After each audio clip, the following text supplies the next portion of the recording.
El aire de Córdoba en abril olía a azahar y a traición. Sofía Vargas lo sintió en el momento en que el taxi dobló la esquina de su calle, una callejuela empedrada y estrecha que siempre había considerado el prólogo de su hogar. Regresaba del Real Conservatorio Superior de Música de Madrid para pasar la Semana Santa, con el alma vibrando por un semestre de Bach y el cuerpo anhelando el abrazo de su madre y el aroma de sus pestiños. Pero el abrazo que la recibió fue el del vacío. La casa de su infancia, con sus paredes encaladas y su geranio carmesí desbordándose por el balcón, estaba desnuda. Un cartel de «vendido», clavado con una violencia innecesaria en el pequeño jardín delantero, era una herida abierta en el paisaje de su memoria. Las ventanas, despojadas de las cortinas de encaje que su abuela había tejido, parecían ojos muertos. Y en el porche, junto a la puerta donde tantas veces había esperado a que su padre encontrara las llaves, yacía el estuche negro de su violonchelo. No en una bolsa de basura, como un desecho vulgar, sino solo, abandonado como un huérfano en las escaleras de una iglesia. Era un gesto de una crueldad casi poética. Dejaban atrás no su ropa o sus libros, sino el instrumento que era una extensión de su cuerpo, el recipiente de sus sueños. Sus dedos, largos y finos, acostumbrados a la tensión de las cuerdas, se crisparon sobre el teléfono. El sudor frío le recorría la espalda. Marcó el número de su madre, Elena. El tono de llamada era una tortura rítmica, un metrónomo marcando el compás de su creciente pánico. El número que usted ha marcado no se encuentra disponible. Probó con su padre, Ricardo. Lo mismo.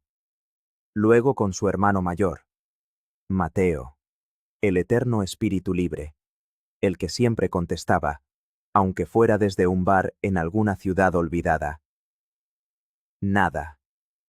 El silencio digital era más ensordecedor que cualquier grito. Se sentó en el escalón de piedra, junto a su chelo, y observó la calle.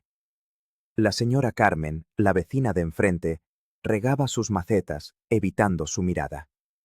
El mundo seguía girando, ajeno al cataclismo que acababa de implosionar en su universo.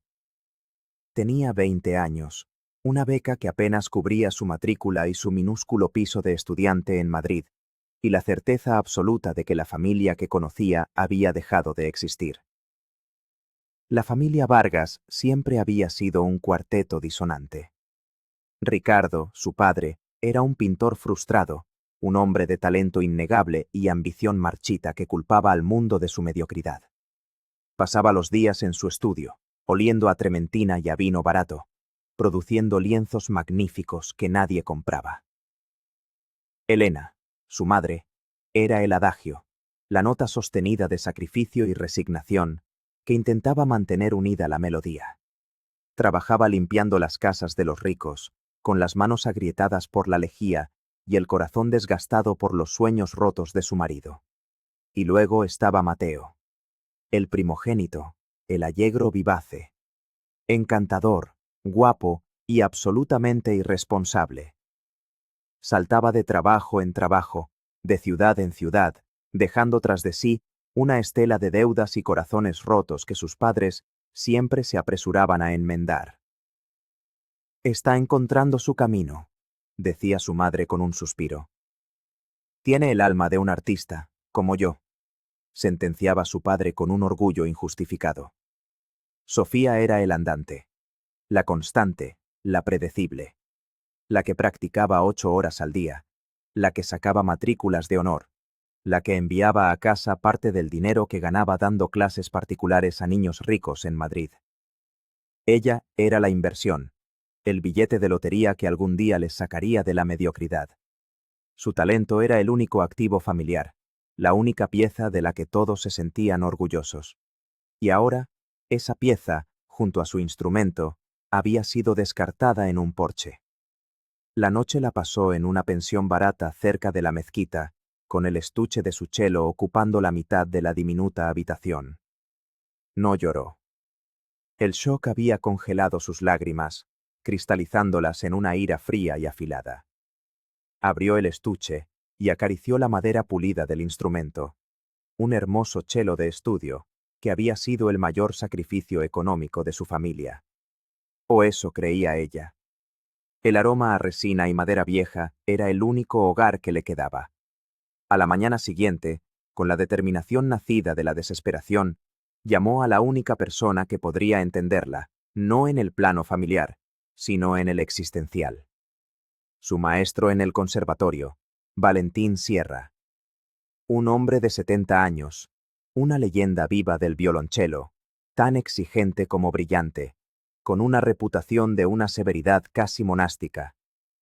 Maestro Sierra, soy Sofía Vargas, dijo, su voz temblando por primera vez. Hubo un silencio al otro lado. Sierra no era hombre de charlas triviales. ¿Ocurre algo, señorita Vargas? Su vibrato en el último ensayo era inestable. Espero que no haya dejado de practicar por estas festividades paganas. Y entonces, el dique se rompió. Sofía le contó todo, las palabras tropezando unas con otras, un torrente desordenado de casas vendidas, teléfonos desconectados y un cello abandonado. No buscaba compasión, solo una brújula. Hubo otro silencio, más largo esta vez. Cuando el maestro habló, su voz había perdido su filo habitual. El arte nace del sufrimiento, Sofía, pero no puede florecer en el caos. Vuelva a Madrid, coja el primer tren. Puede quedarse en mi apartamento. Tengo una habitación de invitados que rara vez uso. Y un piano. Podremos trabajar en las suites de Bach. Necesitan disciplina, no histeria. No era una oferta de caridad. Era una orden. Y Sofía la obedeció como si fuera una partitura de Shostakovich. El apartamento del maestro Sierra era como su música. Ordenado, preciso y despojado de todo lo superfluo. Estaba en el barrio de los Austrias, con techos altos y paredes cubiertas de libros y partituras. Olía a polvo de siglos, a café fuerte y a la cera de abejas con la que pulía su propio violonchelo, un Amati de valor incalculable. Le asignó la habitación de invitados, un cuarto monacal con una cama estrecha, un escritorio y una ventana que daba a un patio interior silencioso. Las reglas son sencillas, dijo, sin mirarla. Practica de 9 a 1 y de 4 a 8.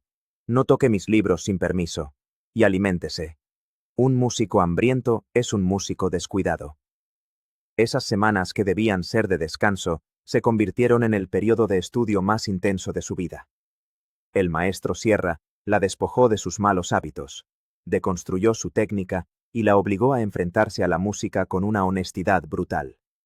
«No se esconda detrás de la melodía, Vargas», le gritaba durante sus lecciones. Su dolor es obvio. Es torpe, ruidoso. Cualquiera puede gritar. Un artista debe saber susurrar. Convierta ese ruido en resonancia. Deje que la madera cante lo que usted no puede decir. Poco a poco, el caos en su interior comenzó a encontrar un cauce en las cuerdas de su cello. El abandono se convirtió en los lamentos de la sarabanda de la segunda suite de Bach. La ira se transformó en la furia controlada de la giga de la quinta. La música se convirtió en su lenguaje, su terapia y su armadura. Durante ese tiempo, bloqueó los números de toda su familia lejana. Tíos, primos. Si alguien preguntaba, su respuesta era ensayada y fría. No estamos en contacto. No quería explicaciones ni compasión. Estaba construyendo una nueva vida desde los cimientos, y no había lugar para los fantasmas del pasado. Una tarde, mientras descansaban entre sesiones, el maestro Sierra le sirvió un té. «He estado pensando en su situación», dijo, mirando por la ventana. «El talento sin un propósito es como un instrumento sin intérprete, un objeto hermoso pero silencioso. Ha estado tocando para la aprobación de otros toda su vida, su familia, sus profesores. Ahora que esa audiencia ha desaparecido, ¿para quién toca, Sofía?» La pregunta, La dejó sin aliento. Nunca se lo había planteado. Su música siempre había sido un medio para un fin, una beca, un premio, el orgullo en los ojos de su padre. La respuesta llegó de forma inesperada. Una de las sobrinas del maestro trabajaba como voluntaria en el ala de oncología infantil del Hospital Niño Jesús. Mencionó que iban a cancelar su programa de musicoterapia por falta de fondos. Sin pensarlo, Sofía se ofreció. «Puedo ir yo. Gratis». El maestro Sierra arqueó una ceja, pero asintió. «Vaya. Pero si toca una sola nota sensiblera o condescendiente, le retiraré el saludo». La primera vez que tocó en el hospital fue aterrador. La sala de juegos olía a antiséptico y a miedo. Niños pequeños, con las cabezas calvas por la quimioterapia y vías intravenosas en sus frágiles brazos, la miraban con una curiosidad apática. Dejó de lado el repertorio de concierto.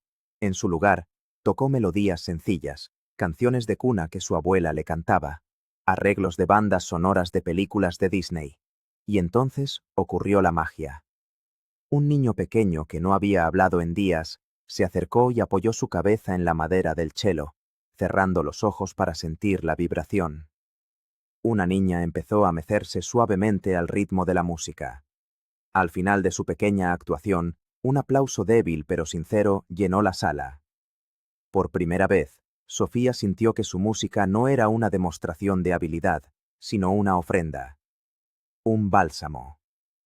Ese día nació Música para el Alma, con la ayuda del maestro Sierra, que movió algunos hilos en el mundo de la filantropía madrileña, y el apoyo de otros estudiantes del conservatorio. Sofía empezó a organizar pequeños conciertos en hospitales, residencias de ancianos, centros de acogida, lugares donde la belleza rara vez se aventuraba. Su dolor personal se había transmutado en un propósito universal: llevar la música a quienes más la necesitaban, a los otros abandonados por el mundo. Mientras tanto, su familia intentó romper el muro de silencio que había construido. 6 meses después de su desaparición, empezaron las llamadas desde números desconocidos. Mensajes de voz de su madre, llorosos y confusos. «Sofía, hija, por favor, llámanos. Estamos preocupados». Sin una disculpa, sin una explicación, solo la expectativa de que ella, la hija obediente, volviera al redil. No devolvió las llamadas. Días después, un mensaje de su padre, teñido de su arrogancia habitual. «Este silencio es infantil, Sofía. Somos tu familia. Nos debes un respeto». Borró el mensaje, pero la palabra «debes» se le clavó como una espina. Las llamadas se intensificaron. A veces era su madre, suplicando, a veces su padre, exigiendo, a veces su hermano Mateo, con su encanto fácil. «Venga, Sophie, no seas así. Papá y mamá lo están pasando mal». Ninguno de ellos reconoció la magnitud de lo que habían hecho. Cuando Música para el Alma ganó un pequeño premio de una fundación cultural, 10.000 euros para expandir el proyecto, la noticia apareció en una sección local de un periódico nacional. No se lo contó a su familia. Lo celebró con el maestro Sierra y sus compañeros músicos con una cena modesta. Su nueva familia, la que ella había elegido, se estaba solidificando a su alrededor. Un martes de febrero, mientras coordinaba un concierto en un centro para refugiados, recibió una llamada de un número de Córdoba que no reconoció. Por un momento, pensó en ignorarla, pero algo la impulsó a contestar. «Dígame. ¿Sofía? ¿Sofía Vargas? Soy Inma, la hija de la señora Carmen, tu antigua vecina». La voz sonaba nerviosa. «Perdona que te moleste. Tu madre me dio tu número. Me dijo que quizás no contestarías si veías sus nombres». Su cuerpo se tensó. «Si esto es para que hable con mis padres...» No, bueno, en parte», tartamudeó Inma. «Es sobre la casa. Vuestra antigua casa. Anoche entraron a robar. O eso parece. La policía cree que buscaban algo de valor, pero claro, está vacía». Hizo una pausa. Tu padre me pidió que te llamara. Quería saber si habías sido tú, si habíais vuelto a por algo. No quería denunciarlo si eras tú. La absurdidad de la situación casi la hizo reír. No he vuelto a Córdoba desde ese día, Inma. Y ya no tengo llaves. Ya. Eso le dije. Suspiró Inma. Pero hay algo más. Quien fuera que entró, dejó algo. Un sobre. Con tu nombre. La policía me lo dio a mí, ya que soy la que tiene un ojo puesto en la propiedad, hasta que los nuevos dueños se muden. El corazón de Sofía dio un vuelco. ¿Un sobre? ¿Qué dice? No lo he abierto, es para ti. Pero parece oficial. Tiene el membrete de un bufete de abogados de Granada. ¿Correo legal en mi antigua dirección? No tiene sentido. Actualicé todas mis direcciones hace meses. ¿Quieres que lo abra? Puedo leerte lo que pone. Sofía oyó el sonido de papel rasgado al otro lado de la línea, seguido de un silencio cargado. ¿Inma? Sofía, dijo Inma finalmente, con la voz alterada. Esto habla de la herencia de tu bisabuelo, por parte de tu padre. ¿Mi bisabuelo? Murió antes de que yo naciera. Era carpintero. ¿Qué herencia? No era carpintero, Sofía. Era luthier. Se llamaba Alejandro Vargas. Aquí dice que fue uno de los mejores de España en su época. Y... oh, Dios mío. ¿Qué? Inma, dime qué pone. Dice que te legó un instrumento. Un violonchelo, que él mismo construyó en 1934. Dice que debía ser entregado a su primer descendiente directo que demostrara un talento musical excepcional al cumplir los 18 años. Hay una tasación adjunta, Sofía. El instrumento está valorado en más de $500,000 de euros. El teléfono casi se le cae de las manos. Su mente se negaba a procesar la información. Un cello de su bisabuelo. Un instrumento de maestro. Inma, ¿hay una fecha en la carta? ¿Cuándo se notificó esto? Hubo otro susurro de papeles. Sí. La notificación del albacea fue enviada a tus padres, como tus tutores legales en ese momento, hace 2 años y medio. Justo después de que cumplieras los 18. 2 años y medio. 1 año antes de que la abandonaran. No fue una coincidencia. Lo supieron todo el tiempo. Mientras ella se desvivía con su cello de estudiante, mientras sacrificaba su vida social por la música, ellos ocultaban que era la heredera de un tesoro, de un legado que era suyo por derecho y por talento. Y luego, cuando las deudas de su padre y su hermano se hicieron demasiado grandes, decidieron vender la casa, desaparecer y, probablemente, idear un plan para vender su herencia, vender su alma. La revelación no le provocó tristeza, sino una rabia tan pura y blanca que le quemaba por dentro. La historia de los problemas económicos, de la vergüenza, era una verdad a medias, una cortina de humo para ocultar la traición más profunda. No solo la habían abandonado, sino que habían intentado robarle su futuro, su identidad artística. La noticia del cello de Vargas, como lo llamaban los expertos, coincidió con otra oportunidad que le cambió la vida. El maestro Sierra la había inscrito, sin decírselo, en las audiciones para la beca de la Fundación Reina Victoria, un prestigioso programa que enviaba a un joven músico a estudiar durante 2 años en la Juilliard School de Nueva York, con todos los gastos pagados. Era el sueño de cualquier instrumentista de su generación. «¿Estás preparada?», le dijo Sierra, impasible. «La técnica la tienes. La pasión también. Ahora tienes una historia que contar. No dejes que te destruya. Úsala». Se sumergió en la preparación para la audición como una monja en sus oraciones. Las semanas previas fueron un torbellino de escalas, estudios y ensayos. El cello de su bisabuelo estaba retenido por el bufete de abogados en Granada, hasta que se aclarara la situación legal, así que seguía practicando con su viejo instrumento, que ahora le parecía un amigo leal pero limitado. La audición final tendría lugar un sábado por la tarde de mayo, en el Auditorio Nacional de Música de Madrid. El panel de jueces estaba compuesto por directores de orquesta de renombre internacional y solistas legendarios. La presión era inmensa. Llegó 2 horas antes. Necesitaba sentir el espacio, respirar el aire del escenario vacío. Mientras afinaba en una sala de ensayo tras el escenario, la puerta se abrió. Eran ellos, su padre, su madre y Mateo. Parecían más viejos, más cansados, pero estaban allí, bloqueando la única salida. «Sofía», empezó su madre, con los ojos llenos de lágrimas.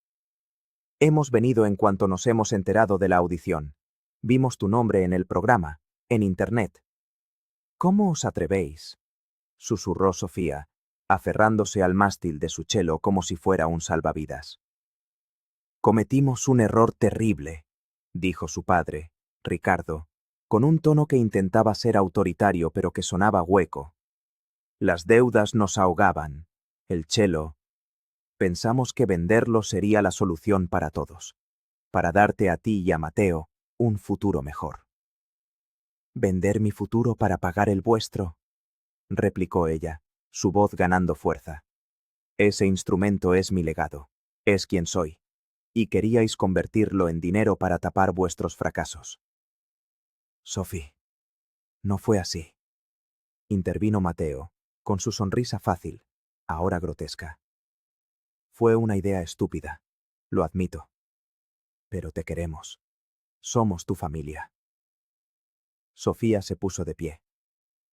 Por primera vez en su vida, los miró no como a sus padres y a su hermano, sino como a extraños.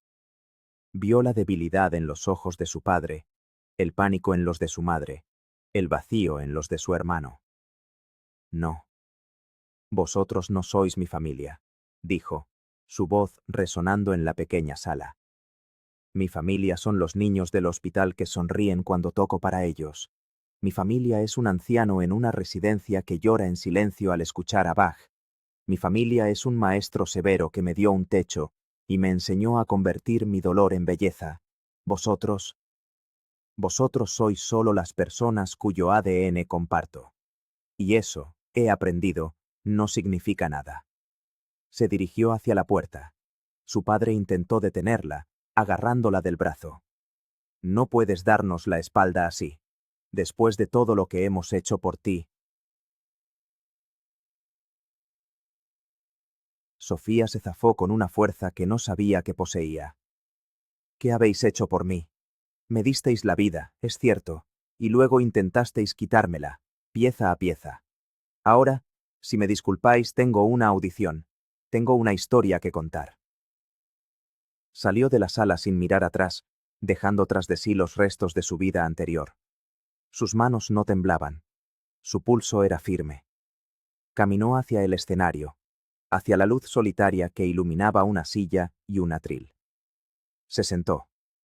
El silencio del auditorio era absoluto, expectante. Miró a los rostros sombríos de los jueces en la oscuridad. No sintió miedo. Cerró los ojos por un instante y no pensó en la técnica, ni en la afinación, ni en Nueva York. Pensó en el porche de una casa vacía en Córdoba, en la frialdad de un teléfono mudo, en el calor de la vibración de un chelo contra el pecho de un niño enfermo. Y entonces empezó a tocar. Eligió la suite para violonchelo solo de Zoltán Kodály, una de las obras más exigentes jamás escritas para el instrumento. Una pieza que era a la vez una catedral de sonido y un grito primario. Desde la primera nota, supo que era diferente. No estaba tocando para impresionar. Estaba testificando. Cada doble cuerda era un argumento, cada pizzicato una acusación, cada pasaje lírico un recuerdo de la belleza que había logrado salvar de los escombros. La música fluía a través de ella, una fuerza torrencial que contaba la historia de la traición y la supervivencia, de la pérdida y del renacimiento. Su viejo chelo de estudiante nunca había sonado así, cantando con una voz que parecía venir de las profundidades de la tierra, La voz de su bisabuelo. La voz de su propia alma liberada. Cuando la última nota vibró y se desvaneció en el vasto silencio del auditorio, Sofía permaneció inmóvil, con el arco suspendido sobre las cuerdas. No hubo aplausos. Solo un silencio denso, cargado de emoción. Abrió los ojos. No buscó la aprobación en los rostros de los jueces. Su mirada se perdió en la oscuridad del patio de butacas, pero no veía un auditorio vacío. Veía un futuro que le pertenecía por completo. No supo en ese momento si había ganado la beca. No importaba. En ese escenario, bajo esa luz solitaria, había ganado algo mucho más importante, a sí misma. La disonancia se había resuelto. El cuarteto se había roto, pero ella, el andante, había encontrado su propia melodía. Y era una pieza para solista.